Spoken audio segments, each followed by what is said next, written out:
جی ابھی سوال نمبر 8 ہے، فیصل ریاض کا، پوچھتے ہیں کہ نبی صلی اللہ علیہ وسلم نے فرمایا کہ اپنے مسلمان بھائی کا دل دکھانا بڑا گناہ ہے، تو آپ نے تو بہت سے مسلمانوں کا دل دکھایا ہے۔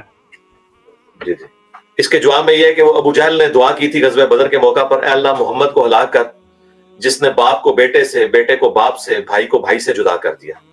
تو اگر آپ ابو جہل کی پارٹی میں ہیں تو آپ کی دعا تو یہ ہونی چاہیے کہ انجینئر کو ہلاک کر کہ جس نے باپ کو بیٹے سے، بیٹے کو باپ سے ہٹا کے رسول اللہ کے قدموں تک پہنچا دیا۔ تو اب آپ دیکھ لیں جو لوگ اس طرح کی بات کرتے ہیں وہ ابو جہل کی اولاد ہے، یا یہ میں آپ کو نہیں کہہ رہا، یعنی اس شیطانی وسوسے کو کل کرنے کے لیے کہہ رہا ہوں۔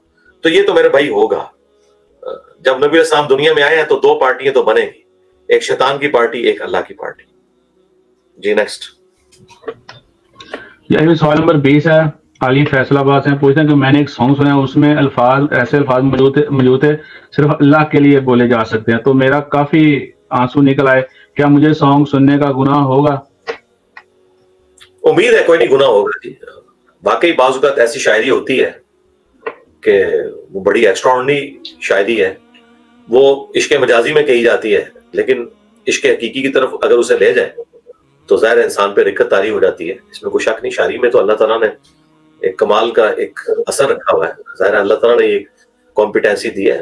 اسلام میں صرف برے شعر منع ہے، بخاری مسلم میں حدیث ہے، صحابہ کرام، ایک صحابی کہتے ہیں نبی علیہ السلام کے پیچھے میں سواری پہ سوار تھا تو آپ نے ایک مجلس میں مجھ سے 100 کے قریب اشعار سنے اور آپ محظوظ ہوئے، اور وہ اس عرب شاعر کے اشعار تھے جو کہ فکر آخرت پہ مبنی تھے یا گاڈ اورینٹڈ تھے۔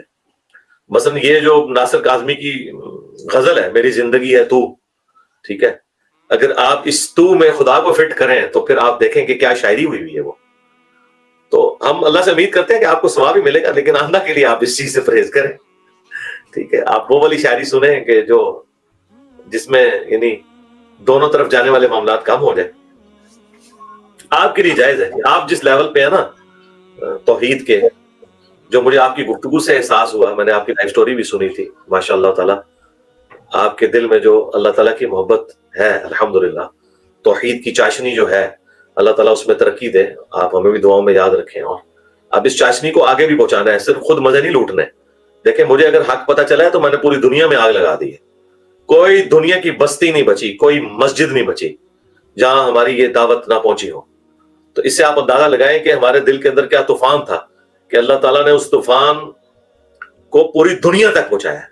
میرا یہ دعویٰ ہے کہ دنیا کی کوئی مسجد نہیں بچی کہ جہاں پہ اردو سپیکنگ کوئی بندہ موجود نہ ہو، کوئی دنیا میں ایسی مسجد نہیں ہے۔ یورپ میں، امریکہ میں، رشیا میں، سب کانٹیننٹ کے لوگوں کو ویسے ہی کھڑ پینچی کا شوق ہے، اکثر امام مسجد بھی انڈیا، پاکستان، بنگلہ دیش کے ہوتے ہیں۔ میرا یہ دعویٰ ہے دنیا کی کوئی مسلمانوں کی مسجد نہیں ہے کہ جہاں کوئی اردو سپیکنگ نہ ہو، اور جب اردو سپیکنگ پہنچ گیا تو انجینئر صاحب کو سارے جانتے ہیں اللہ کے فضل سے، الحمدللہ، اچھا یا برا تعارف پہنچا۔ تو آپ دیکھ لیں یہ طاقت ہے اس توحید کی دعوت کی، الحمدللہ سچائی کی دعوت کی، ختم نبوت کی برکت سے، نبی علیہ السلام کے خادم کی حیثیت سے اللہ تعالیٰ نے اس پیغام کو دنیا میں ہمارے ذریعے عام کیا، الحمدللہ، لا حول ولا قوت الا باللہ، اللہم صلی علی محمد وعلی آل محمد۔ جی یہ بھائی سوال نمبر 21 ہے، ندیم بھائی کا پوچھتے ہیں حضرت سلیمان علیہ السلام کی شان کے بارے میں بتا دیں، ان کو کیا کوئی ایسی شان ملی جو کسی کو نہیں ملی؟ ہاں یہ شان تو تھی جو ان کی حکومت لیول کے، جتنی بڑے لیول کی حکومت تھی، انہوں نے دعا بھی کی تھی، انہوں نے قرآن میں ان کی دعا رپورٹ ہوئی ہے۔ اور اس کے بعد بخاری مسلم میں حدیث ہے، نبی علیہ السلام نے کہا کہ ایک شیطان نے مجھے نماز میں تنگ کرنے کی کوشش کی، میں نے ارادہ کیا کہ اسے باندھ دوں، پھر مجھے اپنے بھائی سلیمان کی دعا یاد آ گئی۔ تو سلیمان علیہ السلام کے حوالے سے میں نے پوری ویڈیو ریکارڈ کروائی بھی ہے، آپ حضرت سلیمان علیہ السلام اور تخت بلقیس لکھیں، میں نے اس میں نہ صرف تخت بلقیس کا واقعہ بیان کیا بلکہ سلیمان علیہ السلام کی بایوگرافی کو بھی ڈسکس کیا۔ اسی طریقے سے ہاروت اور ماروت کا جو معاملہ تھا، جو شیاطین اس زمانے میں جو لوگوں کو تنگ کر رہے تھے، اور ہاروت اور ماروت کے ذریعے اللہ تعالیٰ نے دو فرشتوں کے ذریعے جو ایک لوگوں کی آزمائش کے لیے ایک علم نازل کیا تھا، اس حوالے سے بھی میں نے سلیمان علیہ السلام کے حوالے سے ڈسکشن کی ہوئی ہے۔ جی نیکسٹ۔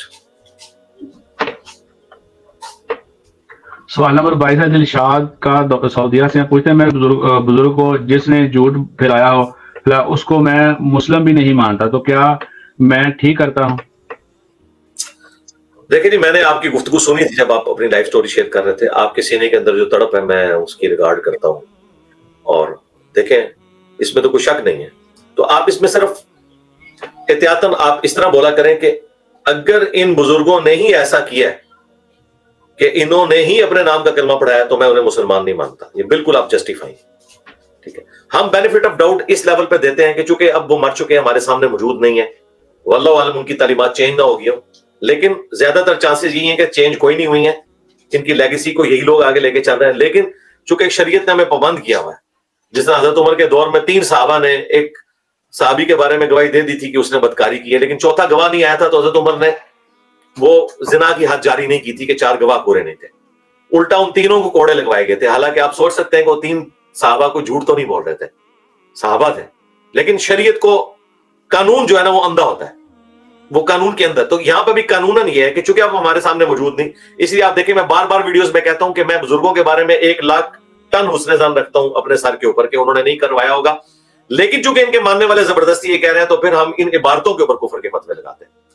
تو آپ یوں کہا کریں کہ ہم ان عبارتوں کو کفریہ سمجھتے ہیں, چشتی رسول اللہ, تھانوی رسول اللہ, اور اگر انہوں نے ہی یہ کہلوائی ہیں تو ہم انہیں بھی کافر سمجھتے ہیں. یوں کر کے کریں تو یہ آپ کا رائٹ ہے, بالکل ہمیں کوئی ان کی پرواہ نہیں, سیدھی سی بات ہے, کیونکہ میرے نبی صاحب ہے ہی کوئی نہیں, یہ سارے بابے شاہ ہی کوئی نہیں.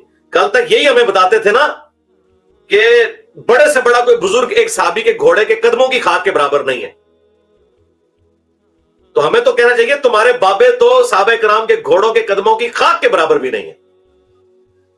تو پھر آپ کو سمجھ آئے گی. تو یہ شاہی کوئی نہیں سے بھی بڑی بات ہے, یہ تو خود کہتے تھے, جبکہ ان لوگوں نے, ان کے بابوں نے غداریاں کی ہیں رسول اللہ کے ساتھ. تو دیکھیں پھر اللہ تعالیٰ نے کتنی بڑی بلا میری شکل میں ان کے اوپر چھوڑ دی ہے. 12 سال میں انہوں نے اتنی عزت نہیں کمائی تھی جتنی ذلت ان 12 سالوں میں کمائی ہے. ذلت بھی کمائی, پوری لیگیسی ختم ہو گئی. ایک بندے کے ذریعے اللہ تبارک و تعالیٰ نے ان کی وہ 1200 سال کی عزت بھی خاک میں ملا دی اور ان کی نسلیں بدل دی, اور آج انہی کی نسلیں مذاق اپنے بابوں کا اڑا رہی ہیں اور اس شخص کے ساتھ جڑ گئی ہیں جس کی قبر مدینے میں صلی اللہ علیہ وآلہ وسلم. تو اب یہ صرف غصہ نہیں آپ نے نکالنا, یہ دعوت بھی آگے پہنچانی ہے. جی نیکسٹ. سوال نمبر 23 ہے, فرقان کا لاہور سے پوچھتے ہیں کہ یہاں کسی کے گھر میں فوتگی ہو تو 3 دن تک کھانا نہیں پکاتے, کہتے ہیں کہ گناہ ہوگا. رشتہ دار کھانا پکا کے بھیجتے ہیں, اگر کوئی نہ بھیجے تو کہتے ہیں کہ جو مرا ہے اس کا جنازہ ہی نہیں ہوا. تو کیا یہ کسی حدیث سے ثابت ہے؟ نہیں, غلوبی انہوں نے کچھ کر دیا. باقی کچھ بات تو درست ہے کہ 3 دن تک اس گھر میں سو کی چونکہ کیفیت ہے, لہذا یہ قریبی رشتہ داروں یا محلے داروں کی رسپانسبلٹی ہے کہ ان کے گھر کھانا پہنچائیں. لیکن اگر اب جس طرح آج کل لوگ مہمان وغیرہ آ جاتے ہیں تو ان کے لیے اب تو گھر میں چولہا نہیں جلتا, لوگ مارکیٹ سے پکی پکائی دیگ منگوا لیتے ہیں. ظاہر ہے کہ لوگوں کو کھانا تو سرو کرنا ہے, جو لوگ دوسرے شہروں سے آئے ہیں انہیں ہوٹلوں کا گندا کھانا تو نہیں کھلانا. تو اس اعتبار سے بات کی جاتی ہے. باقی سوگ یہ ہے کہ آپ نے خوشی کی ایکٹیویٹی میں حصہ نہیں لینا. سوگ یہ نہیں ہے کہ اس گھر میں اب کھانا بھی نہیں پک سکتا, نہیں کھانا مطلب بھوکے مریں گے وہ. ہاں اگر محلے میں کوئی دے سکتا ہے, رشتہ داروں میں سے کوئی دے سکتا ہے, وہ ضرور دے, پھر بے شک نہ پکائے, لیکن یہ اس طریقے سے اوبلیگیٹری نہیں ہے جس طرح آپ نے بنا دیا. جی نیکسٹ. سوال نمبر 24 ہے, منظور بھائی کا بنگلہ دیش پوچھتے ہیں بچوں کو خوش کرنے یا ڈرانے کے لیے جو جھوٹ بولتے ہیں کیا اس کا بھی گناہ ہوگا؟ جی جی گناہ ہے. جھوٹ نہ بولے آپ, توریہ کیا کریں. توریہ یہ ہے کہ ڈوئل سٹیٹمنٹ ہو جس کا ایک پہلو سچائی والا ہو, دوسرا پہلو دوسرے معنی والا ہو. اس طرح کا معاملہ کر سکتے ہیں. صراحتاً جھوٹ بولنا کہ جی بھوت آ جائے گا, فلاں جو ہے وہ یہ لے گا, یہ بالکل غلط ہے. اس طرح کی تربیت نہ کریں, بالکل کلیئر کٹ تربیت کریں. اللہ کا خوف لوگوں کے دلوں میں ڈالیں, خوف خدا ڈالیں بجائے بھوتوں کا خوف ڈالنے کے. جی نیکسٹ. سوال نمبر 25 ہے, مناف کا انڈیا سے پوچھتے ہیں کہ ماں باپ کی خدمت کرنے کا قرآن میں حکم ہے اور ہم خدمت کرتے ہیں, لیکن ماں باپ پہ بے نمازی ہوں تو کیا ان کی دعا ہمارے حق میں قبول ہوگی؟ ہاں انشاءاللہ, کیوں نہیں ہوگی. وہ تو ماں باپ کے ساتھ جو آپ اس نے سلوک کر رہے ہیں اس کا اجر آپ کو اللہ نے دینا ہے, دعا تو ان کی قبول ہوگی. ظاہر ہے ایون ماں باپ مشرک بھی ہو تب بھی قرآن کہا ہے کہ آپ نے دنیا میں معروف طریقے سے ان کے ساتھ چلنا ہے. لیکن مجھے بتائیں, کیا آپ اپنے ماں باپ کو آپ جہنم میں دیکھنا چاہتے ہیں؟ دنیا میں ہم ایک بلی کو بھی آگ میں جلتا ہوا نہیں دیکھ سکتے. تو اگر آپ واقعی اپنے ماں باپ کے ساتھ محبت کرتے ہیں تو ان کے پاؤں پکڑ لیں, بھوک ہڑتال کر لیں, اور کہ میں کھانا پینا میں نے چھوڑ دیا جب تک آپ لوگ نماز نہیں شروع کرتے. اور یہ پریکٹیکلی صحابہ کرام نے کیا ہے. سعد ابن معاذ جب مسلمان ہوئے اوس کے سردار، تو وہ اپنے قبیلے میں واپس گئے، انہوں نے بھوک ہڑتال کر دی، انہوں نے کہا اس وقت تک میں کھاؤں پیوں گا نہیں جب تک کہ تم سب کے سب لوگ مسلمان نہیں ہوں گے۔ تو اوس جو قبیلہ تھا وہ اپنے سردار کی محبت میں نبی الاسلام کے اوپر ایمان لے آیا، اور دیکھ لیں یہی قبائل ہیں اوس اور خزرج جنہوں نے رومنز اور پرشینز کو الٹا ہے بعد میں۔ نبی الاسلام کو اپنے قریش کے قبیلے کے لوگ انہوں نے تو مکے سے نکلنے میں مجبور کیا، لیکن یہاں پہ جو امیین تھے مدینہ میں، انصار مدینہ اوس اور خزرج، دیکھیں ان کے ڈومیننٹ سردار جب مسلمان ہوئے ہیں، سعد ابن عبادہ اور سعد ابن معاذ رضی اللہ عنہما وعلیہم السلام، نبی الاسلام کے وہ سچے مجاہد بنے۔ اور تو اس طرف بھی آپ یعنی توجہ کریں کہ ان کو کوشش کریں فکر آخرت دلائیں۔ جی نیکسٹ سوال نمبر 26 علی بھائی فہیم حقہ آسٹریلیا سے پوچھتے ہیں، اگر میں سنت نماز پڑھ رہا ہوں اور کوئی میرے پیچھے آگے فرض پڑھے تو کیا مجھے جرہن نماز والی نماز کی امامت اونچی آواز میں کروانی پڑے گی؟ جی جی بالکل، جیسے ہی وہ شامل ہوا ہے نا آپ نے وہیں سے قرات اونچی آواز سے شروع کر دینی ہے، تکبیرات انتقال بھی یعنی اللہ اکبر سمیع اللہ لمن حمیدہ، بالکل آپ نے امام بن جانا ہے۔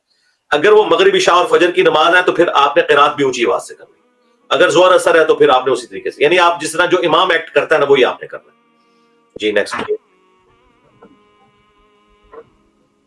سوال نمبر 27 ہے حاشر کا واقعہ سے پوچھتے ہیں، شیعہ لوگ کوفہ میں پیدل چل کر امام حسین علیہ السلام کے مزار تک پیدل جاتے ہیں اور محرم میں، تو کیا وہ صحیح ہے؟ میرے بھائی یہ انہوں نے دین میں خود سے چیزیں داخل کی ہیں، اس کی شریعت میں کوئی اہمیت اس حوالے سے نہیں ہے۔ ویسے کوئی امام حسین علیہ السلام کے روزے کے اوپر جاتا ہے، امام علی علیہ السلام کے روزے کے اوپر جاتا ہے اور وہاں جا کے اللہ تعالیٰ سے دعا کرتا ہے، بالکل درست ہے، لیکن یہ اس طرح کے طریقے اڈاپٹ کرنا تو یہ کوئی انہوں نے کوئی مشروع نہیں فرمایا، یہ لوگوں نے خود ایجاد کیے ہیں، اس کا دین سے کوئی تعلق نہیں ہے، یہ ان کی ذاتی وشفل تھنکنگز ہے، سیدھی سی بات ہے۔ جس طرح بریلویوں میں وہ کہتے ہیں جی وہ بابا فرید الدین گنج شکر جو ہے وہ ننگے پاؤں چل کے داتا دربار گئے تھے، تو گئے ہوں گے بھائی، اس کا کیا لینا دینا دین کے ساتھ، یہ ان کی اپنی ذاتی ایجاد کردہ چیز ہے۔